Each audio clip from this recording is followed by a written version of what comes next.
Welcome, Ashley. Thank you for being here. Thank you. It's so nice to finally sit down and get to talk with you. This is awesome. Absolutely. And for those who are watching, Ashley is one of our contributing writers, and she's doing an awesome job kind of giving us a perspective of a K through 12 food service director. And that's what I want to start talking to you about. What are some of what's happening in your district now? What are some of like the stress points that are going on? Yeah. So for us specifically, we have seen such a demand in meals.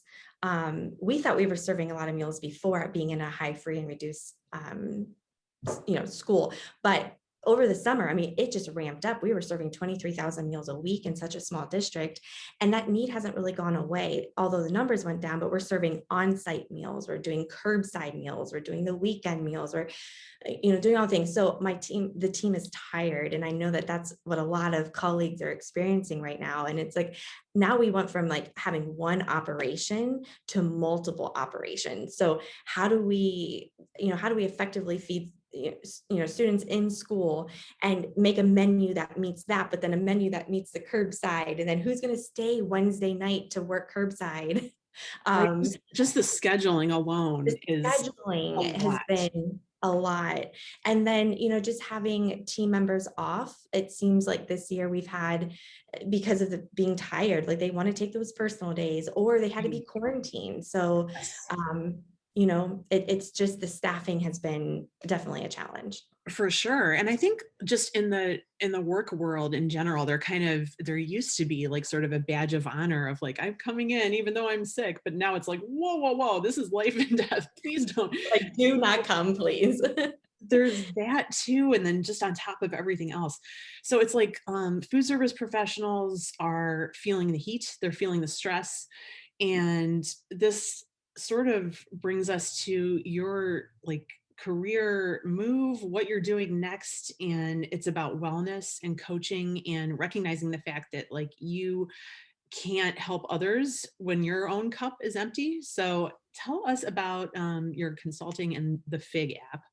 Yes. So I did start off on my own last year, right before the pandemic, Tara. Like, talk about scary. You give up like your full-time job and you're going for your dream, and then the pandemic hit. So so I am still a director here at Canton Local Schools, which it's been incredible. But I'm also working with other school districts, coaching and helping. There's too many schools in our area that have treasurers operating it, and not taking it serious to like, we need a full-time person that is operating food service. So we help get them to a financial place to be able to hire someone. But we have the Fig app, which is separate than Project School Nutrition. It is my other gig with Becky Swan, and it's been awesome. But what the need for me was, oh my gosh, my team, this was before the pandemic. So the pandemic really just elevated it. But we are in an industry where we give, and give, right? Like, we're in hospitality, we say yes to everything. And it's like, but we need to start filling our own cups, and we don't make time for it, but we're always on our phone. We're always scrolling Facebook or doing the things. But I want something that's going to really be filling to me, and not all these political ads or the hate and all that and all those sorts of things. I've So replaced it all with cats personally. yeah. Yeah. So the Fig app is a place where school nutrition professionals will be able to earn CEUs there. And a lot of it is focused on wellness so that we can do a balance of both. But there's the professional development, and then there's the wellness aspect of it. So really, parents, any stakeholder with school nutrition can be part of this.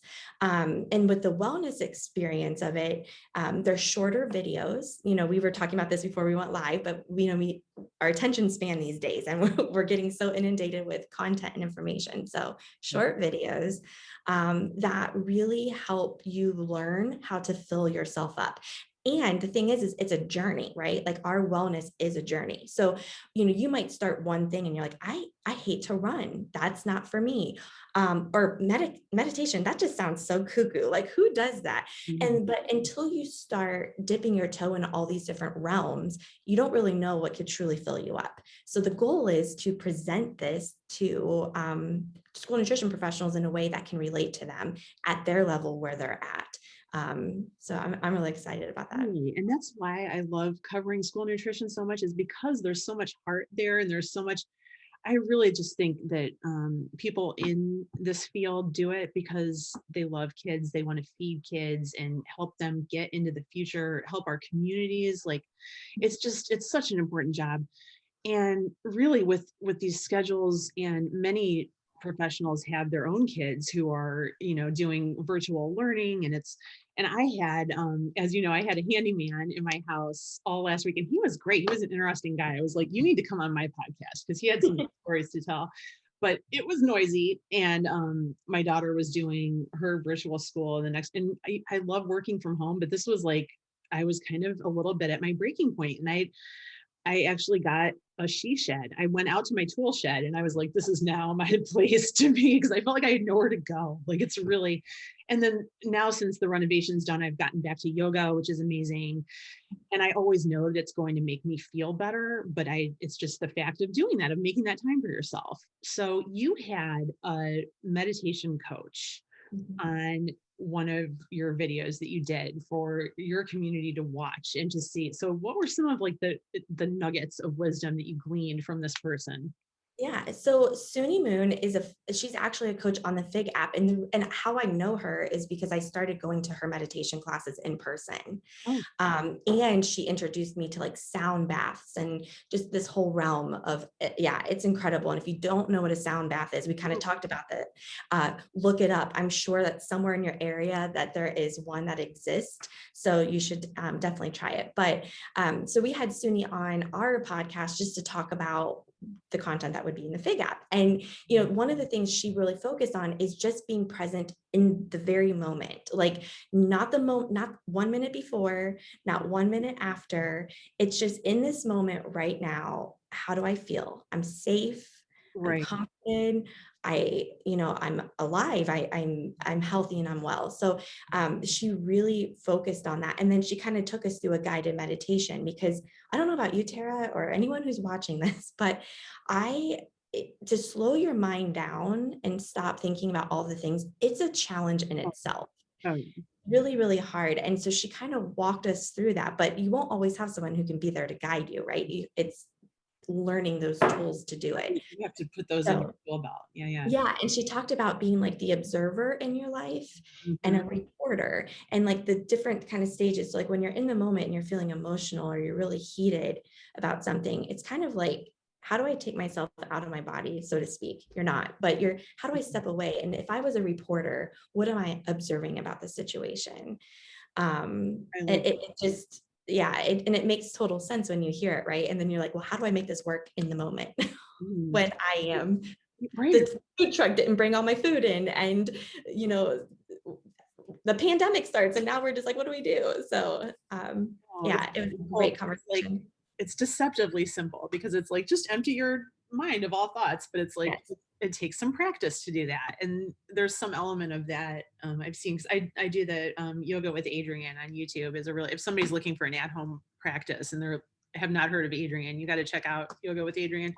But that's a part of it. And she's like, observe your feelings. And, like if you're just kind of like, oh, that's an angry feeling, and like let it happen, and or things that you're thinking about or problems that you may have. It's sort of like just say, okay, I see that, and I'm so it's that is really, and it's something that comes into play for your day-to-day life when you are a food service director, because I'm sure you run the gamut of emotions like during the day when different things happen, and there's unexpected things too.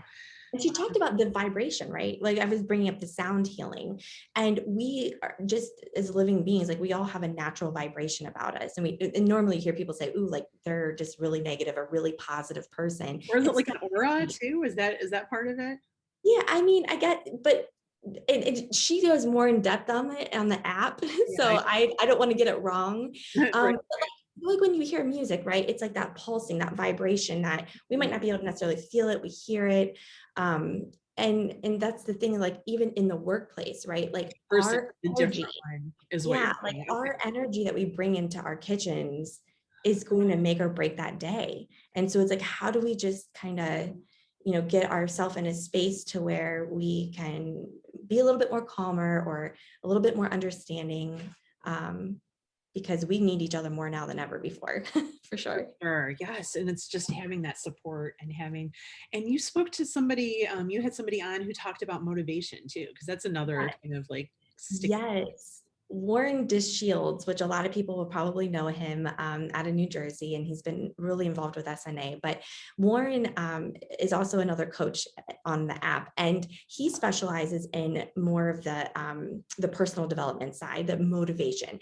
And he's certified in the Reese motivation profile. And this is where it talks about every human has like these 16 desires and at different levels, right? So, some of us like food. Well, some of us really like food, and some of us Yeah, like, I yeah, just eat because I like really have to, but I don't know many people like that. yeah, um, me and so either. he talks about how, we are motivated differently, obviously the intrinsic and extrinsic, but it's trying to tap into that and understanding that we all have a different level of desires and motivation. And when you're a director, it's really trying to understand, well, Mhm. what motivates our team, and not just the team itself, but our individuals that make up the team.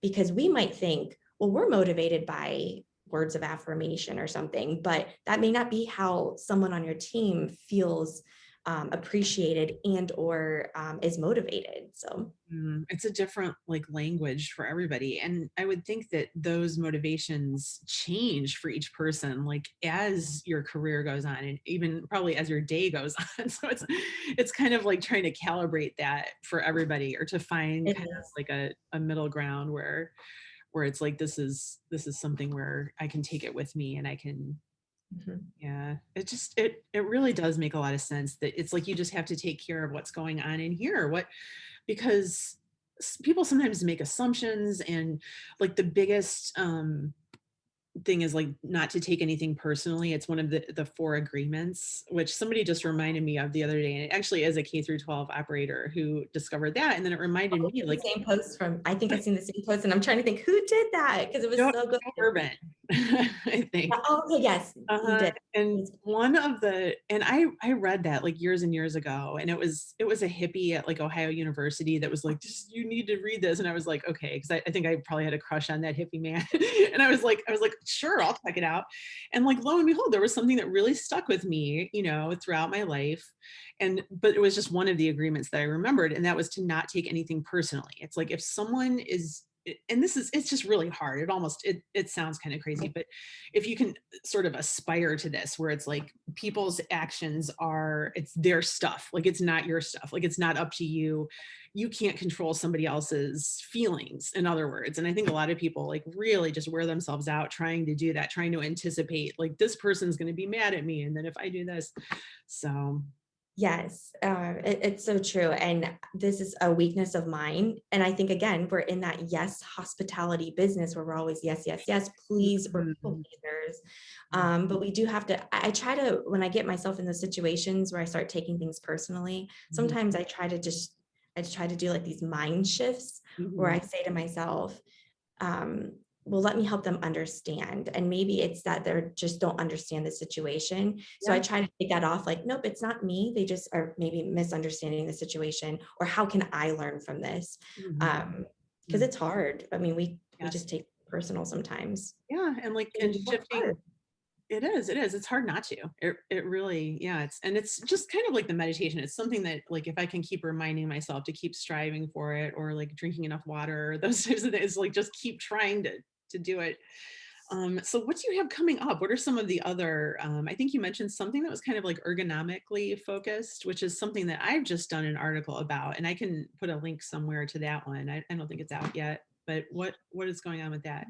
Well, I am going to be working with a chiropractor to put content out in our space and our industry, and other medical professionals, but really just talking about, again, we show up to these conferences and to meetings and we learn about food safety and all the things, which is fantastic. But I've recently realized in a personal experience, like I had two joints in my neck completely lock up Ooh, to the point I could not move. I could not, I mean, it was excruciating pain. And horrible. then, Horrible. very long story short, to realize that it's attributed to bad posture, sleeping on my stomach, how I'm standing. How about this? We're on our computers all the time now, right? We're on our phones and we look down, and Yep, it that. that's just Yeah. Yes, but I've just become educated on this, It's and some people are probably like, excellent. "Well," yeah, and I've become really educated on this through this chiropractor, and so I had just reached out and said, "Hey, would you be willing to share this with our school nutrition professionals?" So that is something that is to come. I'm really excited about. But even just standing there, like I was helping a team member the other day scoop pears and cup them up. Mhm. Well, when you're talking about hundreds of cups and you're standing there, you start to slouch or the best practices for that. And when you're a director and you're not doing it all the time, Lifting, and you it's think about it. the lifting and, like, the reach-ins, because it Mhm. is that repetitive motion, like you said, Yeah. and that's just so cool to talk to a chiropractor. I'm fascinated by that. I love it when, they crack your it's like, "Oh gosh," I'm it nervous I it's get nervous scary. every time, Oh but my I am gosh. telling you it has been a game changer for me. Yes. Um, It makes me wanna go, because 'cause I've only been a couple times in my life to a chiropractor, and my brother's girlfriend's dad is a chiropractor, and I wish that they lived closer, because I was just like, I really could use that. yes. It's And they focus on the whole wellness, right? oh, It's not just like, "Oh, I'm gonna crack you and then you're good," but they talk about the nutrition yep, and like I said, educating you on how to properly stand and build your core strength. So you just learn a lot. yeah, well, that sounds great. I'm so happy that I get to follow along what's happening, with FIG and with what you're doing, and we're gonna keep on, and Mhm. everybody can keep an eye out for more articles from you as well for our Viewpoint series. So definitely appreciate you, and here's to keeping our cups full. That's right. Cheers.